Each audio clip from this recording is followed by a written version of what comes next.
आज 3 श्रेणी में हमने पर्चा दाखिल किया है और पर्चा दाखिल के बाद पहले जो उत्साह है यहाँ के कार्यकर्ताओं में, जनता का अपार आशीर्वाद और समर्थन प्राप्त हो रहा है।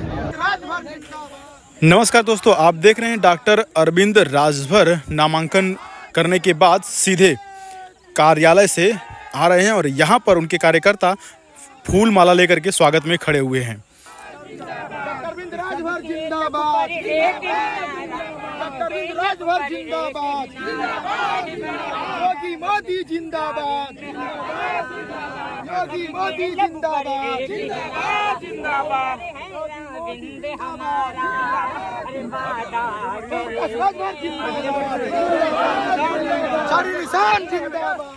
दोस्तों, लोकसभा चुनाव का आज 7वां चरण था और यहाँ पर ओम प्रकाश राजभर जी के बेटे अरविंद राजभर जी यहाँ पर नामांकन घोसी लोकसभा चुनाव क्षेत्र से इन्होंने आज नामांकन संपन्न किया और उसके बाद ये देखिए इनका भव्य रूप से स्वागत किया जा रहा है।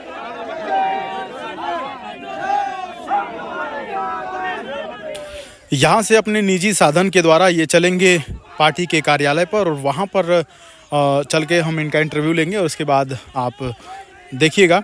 यहाँ से देखिए अभी ये लोग निकल रहे हैं। चलिए आपको लेकर के चलते हैं पार्टी के कार्यालय पर। फिलहाल अरविंद राजभर आप देख सकते हैं यहाँ पर।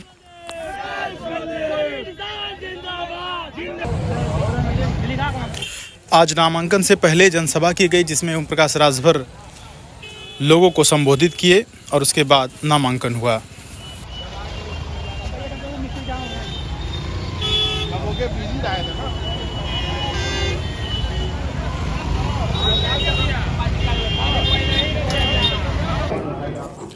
अपने कार्यालय के अंदर प्रवेश करते हुए डॉक्टर अरविंद राजभर जी और अपने दिग्गज नेताओं से मिलते हुए साथी कार्यकर्ताओं के साथ मिलकर के एक दूसरे को बधाई देते हुए पहुंच रहे हैं अपने स्थान पर और यहाँ पर पहला संबोधन करेंगे नामांकन के बाद।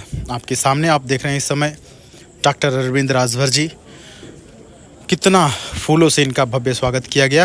अब इसके बाद यहाँ पर ये अपने साथीगण को संबोधित करेंगे और आगे चुनाव में कैसे प्रचार किया जाएगा इसकी रणनीति के तहत यहाँ पर बात होगी। आप देख सकते हैं चुनाव चिन्ह छड़ी यहाँ पर इंगित की गई है और आप देख सकते हैं कि ये पार्टी कार्यालय मऊ में घोसी लोकसभा चुनाव।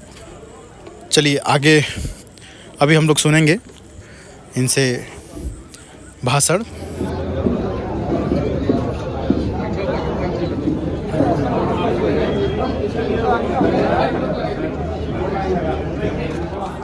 तमाम बीजेपी के वरिष्ठ नेता यहाँ पर मौजूद हैं और एक एक करके लोग भाषण देंगे, लेकिन हम आपको डॉक्टर अरविंद राजभर जी के भाषण का अवलोकन कराएंगे। यहाँ पर देख सकते हैं कि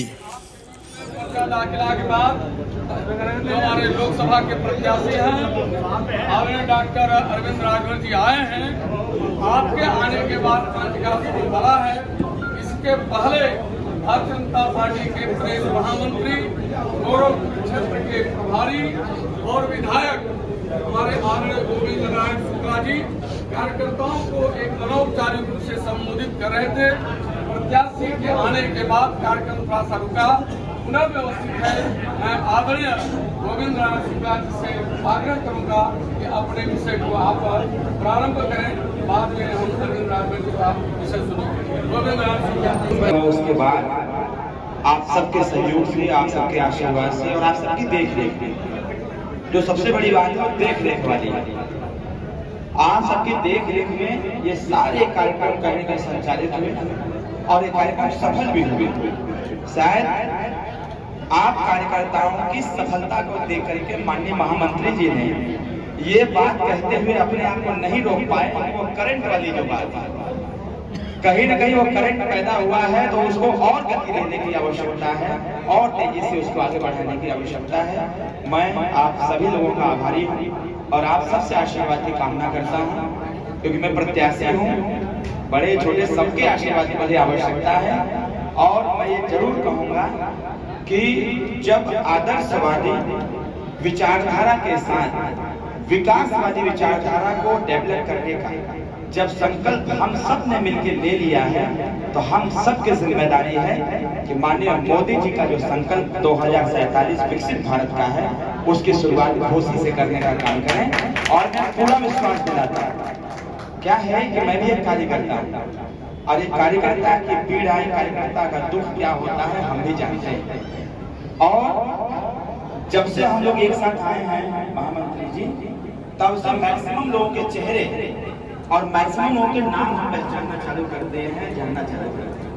हमें लगता है में हमने पर्चा दाखिल किया है और पर्चा दाखिल के बाद या उसके पहले जो उत्साह है यहाँ के कार्यकर्ताओं में, मतदाताओं में दिखा, कहीं न कहीं सोनी धापा के मैदान में जीत देखने को मिला। जनता का अपार आशीर्वाद और समर्थन प्राप्त हो रहा है और मैं इसका आजीवन ऋणी भी रहूँगा।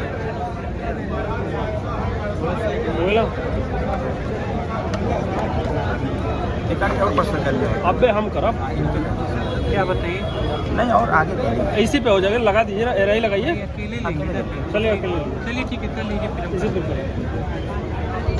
अरविंद जी, आज आपने पर्चा दाखिला किया, कैसे इस चुनाव को देख रहे हैं आप? चुनाव बहुत अच्छा है और पर्चा दाखिला आज हुआ।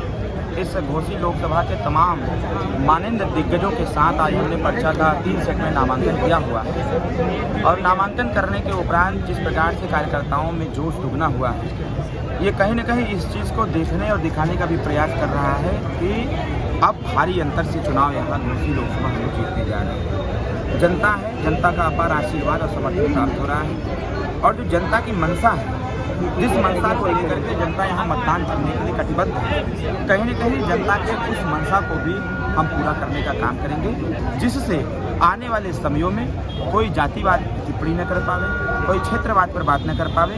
अगर बात हो तो व्यवहारवाद पर बात हो, विकासवाद पर बात हो। आपकी पार्टी ही जाति जनगणना कराने की बात करती है और आप कह रहे हैं जातिवाद। भारतीय संविधान के अनुसार जो आरक्षण की प्रणाली है, जिन गरीब जातियों को आरक्षण प्राप्त नहीं हो पाया है, कहीं न कहीं उन सभी लोगों को आरक्षण देने के लिए सामाजिक न्याय समिति की रिपोर्ट को लागू करने की आवश्यकता है।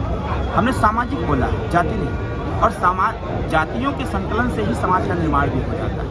तो कहीं न कहीं सामाजिक परिवर्तन के लिए सामाजिक, शैक्षणिक, राजनीतिक और आर्थिक दृष्टिकोण से परिवर्तन और उसकी समीक्षा की आवश्यकता है। मेरा मानना ये है कि जिस प्रकार से माननीय ओम प्रकाश राजभर उत्तर प्रदेश की सरकार के सानिध्य में काम कर रहे हैं, पंचायती विभाग और अल्पसंख्यक कल्याण विभाग, कहीं न कहीं जिन मतदाताओं को समाजवादी पार्टी के लोग ये समझते थे, उनको डरा करके, धमका करके या फिर उनको तमाम तरह के प्रपंच रच करके जिस प्रकार से उन अल्पसंख्यक मतदाताओं को हड़काने धमकाने का प्रयास लोग करते थे, कहीं न कहीं उस पर पूर्ण विराम लगाने का काम माननीय ओम प्रकाश राजभर जी कर रहे हैं और उनका भरपूर समर्थन भी भारतीय जनता पार्टी के पक्ष में मतदान करने के लिए मिल भी रहा है और सब लोग संकल्पित भाव से भी चुनाव निशान छड़ी का बटन दबाने के लिए तैयार हैं।